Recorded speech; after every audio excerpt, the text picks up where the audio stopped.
to say that about him. Chris, in its narrative structure, this is a classic locked room thriller, but with a modern take. It's essentially about someone being held hostage by the thing we all use the most, our phones. What interested you about the script as a filmmaker? I mean, just the themes, the characters. I love, it's the subgenre of a single location movie, which is not totally, but it's pretty damn close, was really appealing to me, just because I think it allowed for me to really play visually in a way that I haven't before.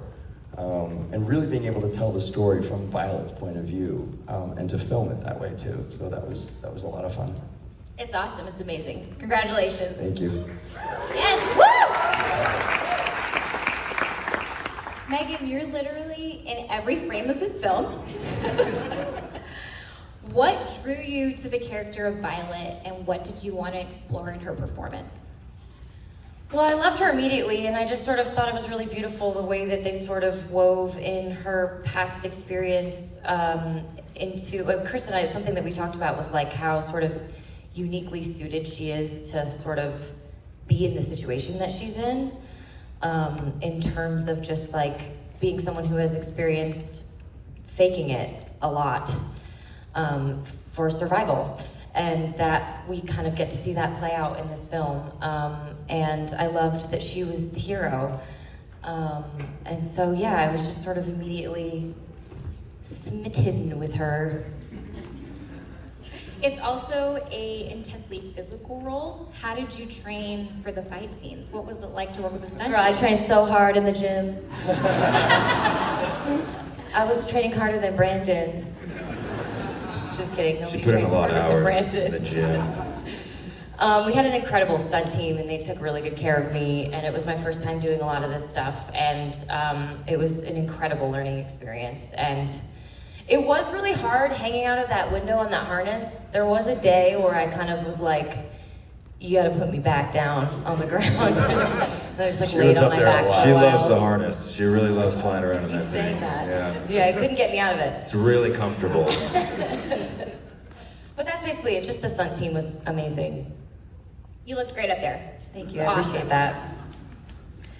Brandon, Henry is a character who's watching his date behave in increasingly strange ways. What was it about Henry that interested you? I mean, he's just such a lovely guy, you know. I mean, he really is.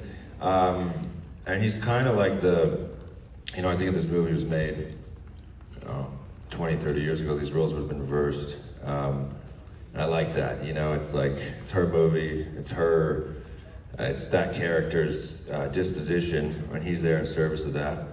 And just to hold space and try and figure out what the hell's going on.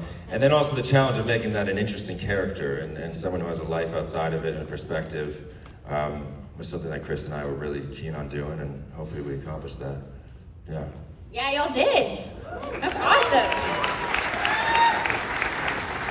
I mean, he is an interesting character for the audience because in most films he'd be the main suspect, and our perspective on him keeps on shifting as the film progresses. How'd you factor that into your portrayal of him? Yeah, I mean, there's definitely moments where you're trying to consciously maybe look a certain way, or hold a gaze to sort of misdirect the audience, for sure. Yeah, and strategically placing those moments in a subtle way, hopefully. Yeah. And Chris, this film completely takes place in real time. We're experiencing every moment as Violet is.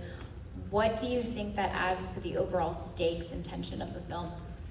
Yeah, I mean, I think that definitely heightens the stakes and the tension, just because you're with that character every step of the way.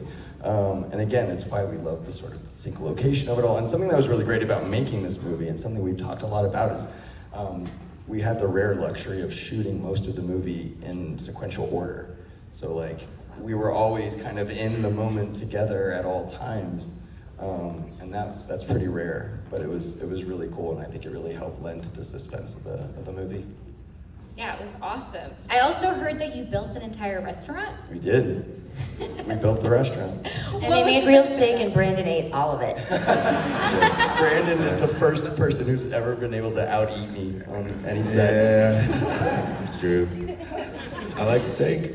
But we did. It was a fully functioning restaurant. You know, I mean, we had to train the staff. We had to, you know, we had 100 extras who showed up every day and didn't leave us, which shocked the hell out of me because, you know, that happens a lot. But we had real food. We had to Real create, duck, we had to real create our own money menu. in the salad. Yeah, Real money in the knives and salad. forks. But yeah, it was a lot. It felt like a real restaurant. That's awesome. And I have a question for all three of you. Has this film changed your relationship with your cell phone at all? Nope. Not at all. Yeah, pretty much the same. Pretty much the same. It's getting worse by the day, actually. Well, let's give it up one more time for Drew. Thank you. Show them some love.